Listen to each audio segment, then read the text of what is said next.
Baik, bismillahirrahmanirrahim. Sebelum ke hadis, pertama apa itu ar-rayyan, ya? Ar-rayyan itu secara bahasa sebetulnya punya 3 arti. Secara bahasa. Dari kata ar-riyu, ya, ada yang namanya roy, ya, roy, roya, riyu, royan, itu ada dalam bahasa Arab. Roy itu bukan bahasa Inggris. Ya, dari bahasa Arab, ya, dari bahasa Arab. Baik. Artinya satu, punya 3 arti. Satu, berarti sesuatu yang memuaskan, puas, gitu kan? Puas dalam pengertian positif, ya.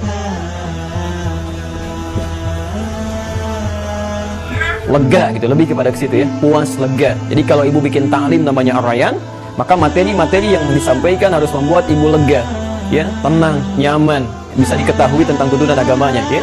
Baik. Yang kedua, sesuatu yang segar, menyegarkan.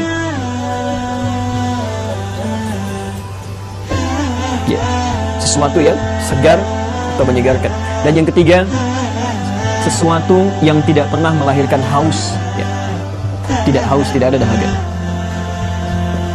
Insya Allah.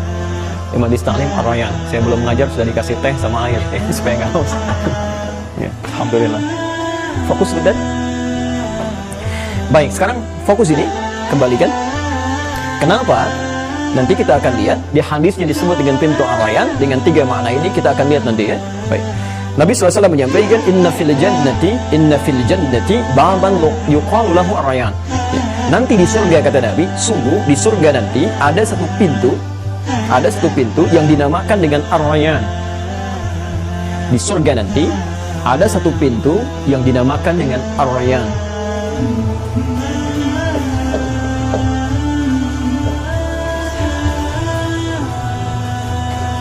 Yadkhulu minhu as-sha'imun.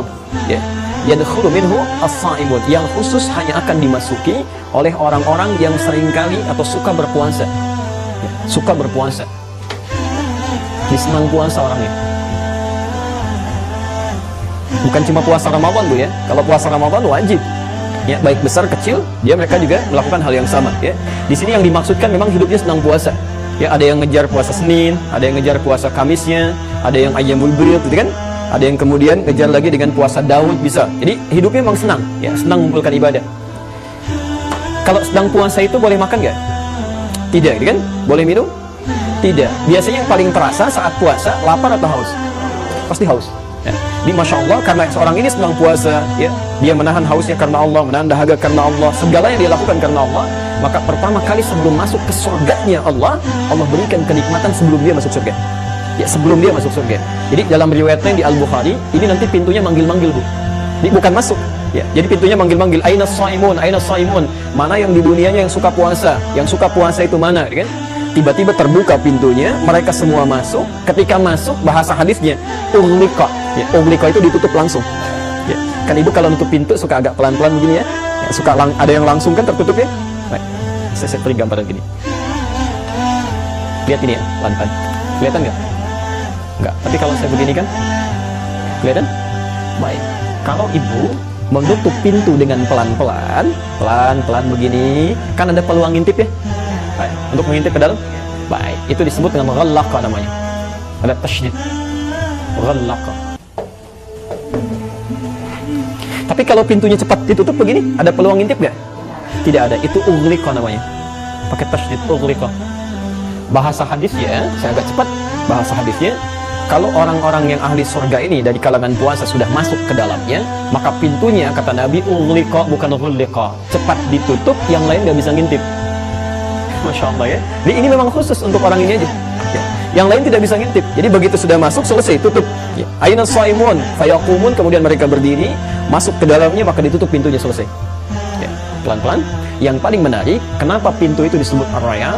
Karena mulai melewati pintu itu, hilang semua dahaga, tidak akan pernah haus selama hidupnya lagi.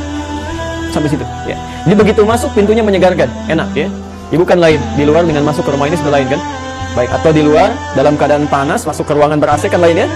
Maka orang yang masuk ke sini, dia akan merasakan segar banget nih, gitu, ya. Dan nggak minum pun dia sudah hilang dahaganya. Di selama hidupnya abadi di surga, lewat pintu itu, dia tidak akan pernah haus. Ya. Kalau di surga lain, tempat-tempat lain kan ada yang pengen minum, ya. Ada yang pengen minum diantarkan kalau perempuan oleh pangeran surga, kalau laki-laki lebih dari surga. Kalau yang ini baru masuk itu sedang nggak merasakan haus seumur hidupnya dan tidak ada meninggal lagi. Ya. Dari situlah kemudian dia merasakan kepuasan. Saya puas selama dulu saya di dunia lega. Kenapa saya puasa dulu? Ini yang saya dapatkan. Jelas sampai sini?